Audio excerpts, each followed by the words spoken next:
AIR news में आप सभी दर्शकों का स्वागत है। कोरोना वायरस मुल्क में तेज़ी के साथ बढ़ रहा है। इसी तरह रियासत महाराष्ट्र में कोरोना वायरस की दूसरी लहर बुलेट ट्रेन की रफ्तार की तरह बढ़ती जा रही है।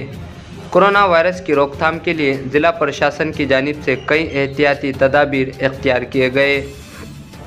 आज नांदेड़ के ज़िला कलेक्टर डॉक्टर विपिन ईटनकर ने वज़ीर राब्ता व बांधकाम मिनिस्टर अशोकराव चौहान, ज़िले के अरकान असम्बली व रुकने पार्लियामेंट के हमरा आज एक वीडियो कॉन्फ्रेंसिंग के ज़रिए एक इजलास मुनक़्क़िद किया गया, जिसमें 10 दिन का लॉकडाउन लगाने का फ़ैसला किया गया है।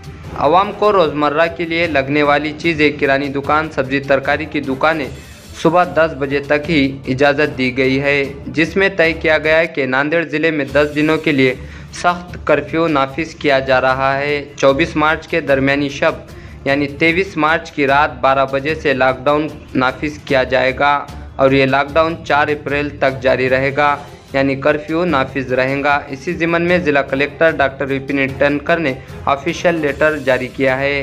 Bureau report, Nanded.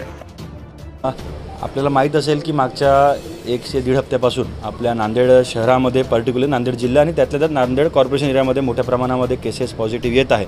त्याच्या अनुषंगाने आम्ही काही पार्शियल क्राऊड कंट्रोल ऑर्डर काढले होते, पण तरीसुद्धा जनतेमध्ये जेवढं अवेअरनेस पाहिजे, जेवढं अवेअरनेस नाही आलेलं आहे ते थोडं इनडिसिप्लिन याच्यामध्ये वागत आहे। त्या अनुषंगाने आता पुढच्या 2-3 दिवसामध्ये लॉकडाऊन करायचं किंवा कसं याच्यावर चर्चा होती।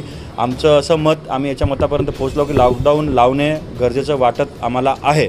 त्याच्या अनुषंगाने डिटेल ऑर्डर काढायचे असेल तर डिटेल ऑर्डर काय काढायचे आहे त्याच्यात आम्ही फेसबुक लाईव्ह पण करू आणि जनतेला आम्ही सांगू की लॉकडाऊन जर असेल तर कशा प्रकारचं असेल। आता लॉकडाऊनचा निर्णय झाला का? नाही, मी ते सांगतो, आम्ही आता चर्चा आमची झालेली आहे। लावायचं तर कसं लावायचं, कोणत्या बाबी अलाउड करायच्या, कोणत्या क्लोज ठेवायच्या आणि जनतेला टाईम पण द्यावा लागेल। जर आम्हाला लॉकडाऊन लावायचं तर आम्हाला 2-3 दिवस द्यावं लागेल, नाही तर आज मी ऑर्डर करून उद्यापासून मी लावू शकणार नाही, कारण त्याच्यामध्ये पॅनिक होईल। त्यामुळे कसं लावायचं तुम्हाला संध्याकाळपर्यंत किंवा उद्या सकाळपर्यंत ते क्लिअर होईल। थँक्यू।